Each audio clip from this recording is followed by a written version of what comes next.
Bueno, nosotros somos el equipo número 3. El tema que les vamos a explicar es generación de ideas. Mi equipo está conformado por Arzate Torres, Eduardo Antonio, Cruz Cortés, Miguel Ángel, López Arroyo, Barney, Osorio Rómulo, Juan Carlos, Santiago Macías, Johnny Abel y servidor Mota Cuña, Edgar David.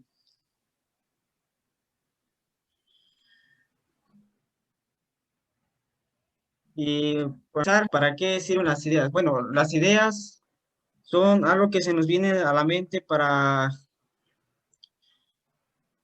resolver una situación en la que estamos. Para eso nos sirven las ideas, para resolver algún problema que enfrentamos diariamente. Este, ¿puedes poner la otra diapositiva, Gerardo? Dice, ¿cuáles son algunos métodos para generar ideas? Para esto, maneras que están aquí, que es la analogía, lluvia de ideas, lista de preguntas, outline, método de palabras aleatorias y análisis morfológico. Las técnicas más conocidas eh, para la estimulación de la creatividad y la generación de ideas. Consiste en observar sistemas, aplicaciones o objetos que al menos tengan una característica en común con la que se desea diseñar y así esta consiste en resolver un problema comparándolo con alguna otra situación. Aquí principalmente se busca a través de dos palabras u objetos llegar a una comparación para de este modo tener una idea de algo a lo que se quiera llegar.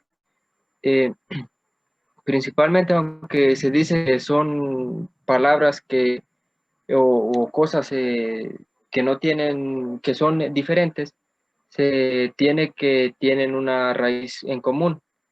Eh, Existen dos tipos de analogías, lo que son las analogías simétricas. Aquí dentro de estas tenemos tres principales, son analogías de sinonimia, que como su nombre lo dice, son palabras sinónimas.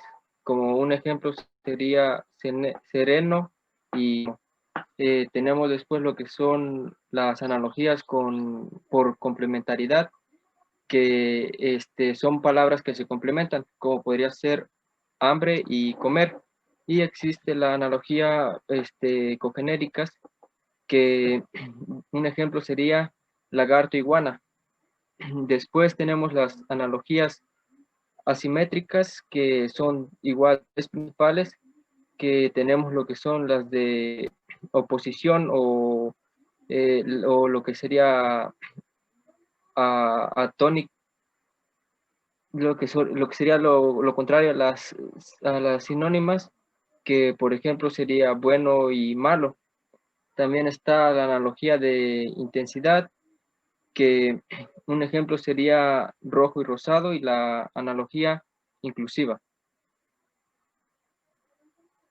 Eh, Después tenemos lo que sería la lluvia de ideas, que esta es una técnica para generar ideas. Fue desarrollada por Alex Osborne, especialista en creatividad y publicidad.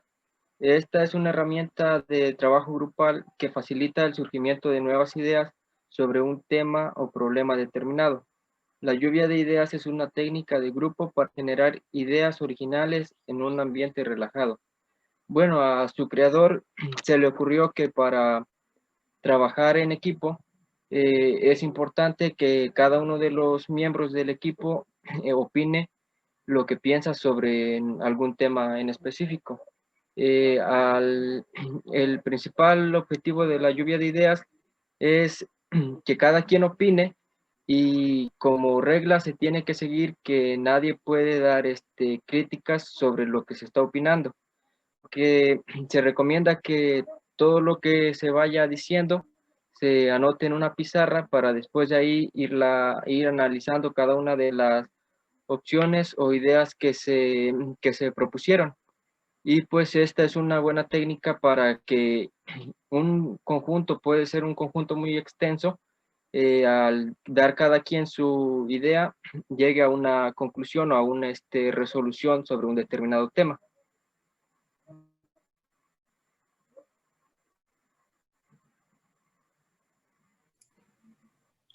Continuamos con las listas de preguntas de Osborne.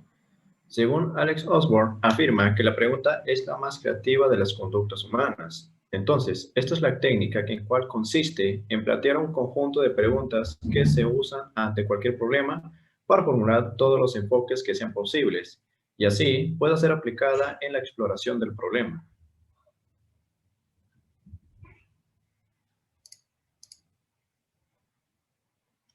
Continuamos con las listas de preguntas de Osborne. Estas son un conjunto fundamental que se usan para formular en el problema todos los enfoques que sean posibles y así abrir las perspectivas que tenemos en el problema.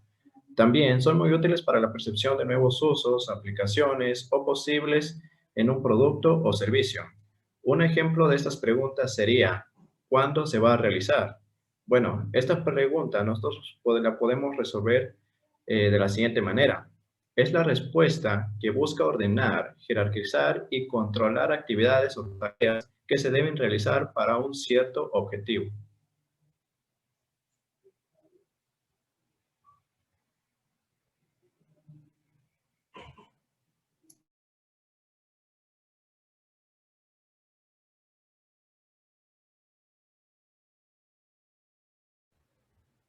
Sigue Juan Carlos aquí.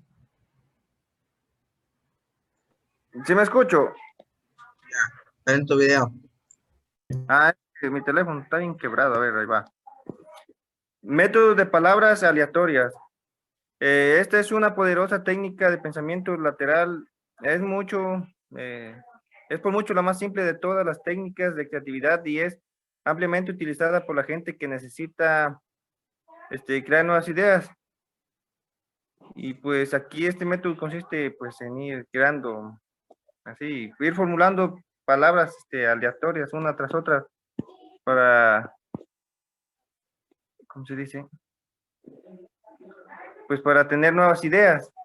Así va comparando y así mismo va desarrollando nuevas ideas.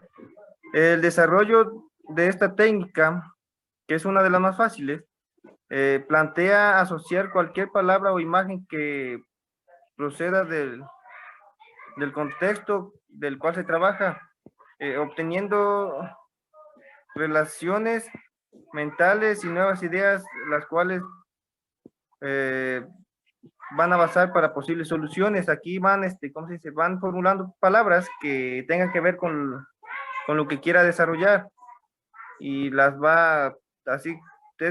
Sí, esto sirve principalmente para tener nuevas ideas y no olvidar lo que quiere desarrollar.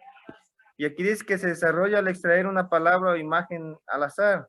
Así, conforme se le va viniendo a la mente, la va extrayendo. La siguiente.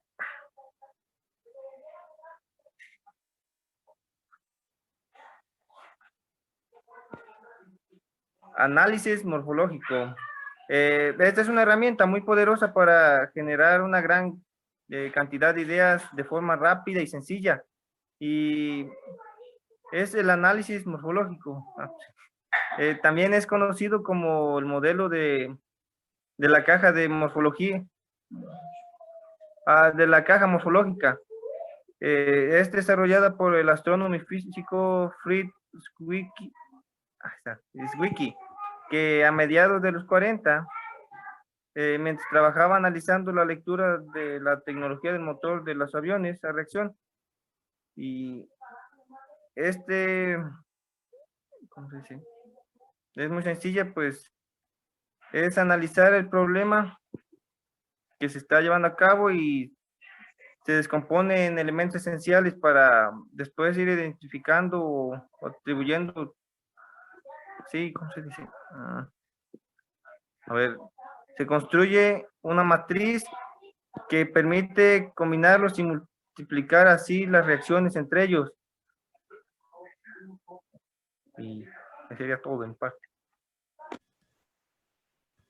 Para el análisis morfológico son los siguientes. Definición del problema, identificación y caracterización de los parámetros. En definición del problema, nosotros vamos a especificar cuál es el problema para así poder estudiarlo y descomponerlo. Descomponerlo en la forma de que vamos a sacar de ahí los elementos más básicos que se ven esos en los que son los parámetros. Ahora, los parámetros o atributos son elementos esenciales que forman la estructura del problema. Para esto debemos identificar aquellos que son pertinentes y suficientes para el problema. Un ejemplo de esto son lo que viene siendo los parámetros como presentación, sabor, color, tamaño, precio, entre muchas cosas, pero son referentes al problema. Se van a sacar conforme el problema que tenemos.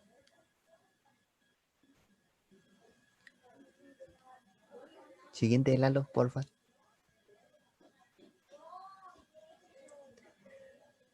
Ok, el paso 3 dice de la construcción de una matriz, la caja morfológica, cuyas combinaciones incluyan las soluciones posibles. De una forma básica podemos, tras definir la lista de parámetros, identificar todas las variaciones. Por ejemplo, para el parámetro de presentación podemos relacionar una botella de cristal con una botella de plástico, una bolsa de plástico, lata, barril, entre esas cosas. Así más o menos se van a clasificar lo que viene siendo las variaciones de los parámetros. Para el parámetro del sabor, podemos considerar que es fresa, manzana, naranja, uva, pera, plátano, entre muchos otros sabores. Cuantas más variaciones de los parámetros, mayor complejidad de la matriz. Entre más variaciones nosotros vamos a tener sobre esto, va a haber más complejidad para el problema. Y observemos que el atributo de presentación podría separar la forma del recipiente del material del que está hecho. De esta forma podríamos combinar tetrabric de cristal o botella de cartón. Ok, para un ejemplo de estos 3 pasos se ve aquí. El parámetro del sabor, podríamos agrupar todos los sabores de frutas en un solo concepto. Como se ve aquí en la tabla, en la parte de arriba vamos a tener lo que son los atributos. Y en la parte de abajo vamos a tener las variaciones en atributos. En este ejemplo, nosotros que consideramos es presentación, sabor, color, tamaño, precio y target. Entre las variaciones se van a clasificar las diferentes presentaciones que tenemos, como es botella de cristal, botella de plástico, bolsa de plástico y entre esos. En los sabores que podemos tener de esto es fresa, manzana, naranja, uva, pera, plátano. Y pues esta es la clasificación de los parámetros de los problemas, de un problema para la realización de una tabla morfológica. Paso número 4. Combinar posibilidades. Con una matriz completa se hacen recorridos al azar a través de los parámetros y variaciones obtenidos. Es decir, se seleccionan cierto rasgo de cada posible variación para obtener una posible solución o una posible combinación. Entonces, entre más atributos o variaciones contenga la tabla, más posibles soluciones puede haber, que pueden llegar a tal grado de hacerse infinitas. Por ejemplo, en la combinación número 1, se tomó de la variable presentación la opción de un barril. En el carácter de sabor se eligió que va a ser uva. En el carácter de color de la botella se eligió que va a ser violeta. En el tamaño se escogió que iba a ser de 1.5 litros, que su precio o coste va a ser caro y que el objetivo de venta o al cliente que se le planea vender iban a ser hombres. Entonces, este es un ejemplo de una variación, un valor al azar de cada atributo.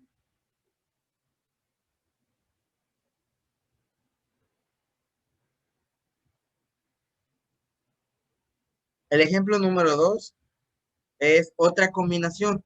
Ahora se escoge un refresco con una presentación en Tetra Pak, o sea, un cubito o una figura de cartón Tetra Pak de sabor plátano con un color transparente, tamaño de 1 litro, precio muy barato, y el cliente objetivo de venta iban a ser niños y niñas. Y por último, el paso 5, que es la evaluación y análisis de las mejores posibilidades. Una vez que se hayan analizado todas las variables que entran en nuestro diagrama o todos los posibles resultados, se deben observar cuáles son más viables o cuáles son mejores para hacer. Podría decirse que si le añadimos un refresco de barril, no lo podemos considerar una opción muy viable porque es algo caro conseguir el barril. Y se descartan todas las posibilidades que tengan barril. Es más que nada, se puede hacer un proceso de depuración de las variables o de los posibles resultados. Con esta técnica se pueden generar trabajos exploratorios o iniciales para resolver problemas. No es más que una simple herramienta que realmente el objetivo de esta es ayudarte a depurar o a organizar mejor las ideas. En sí, los resultados que se deseen obtener dependerán de la persona de cómo maneje los datos que se obtienen mediante estos diseños. Y pues eso sería todo de nuestra parte.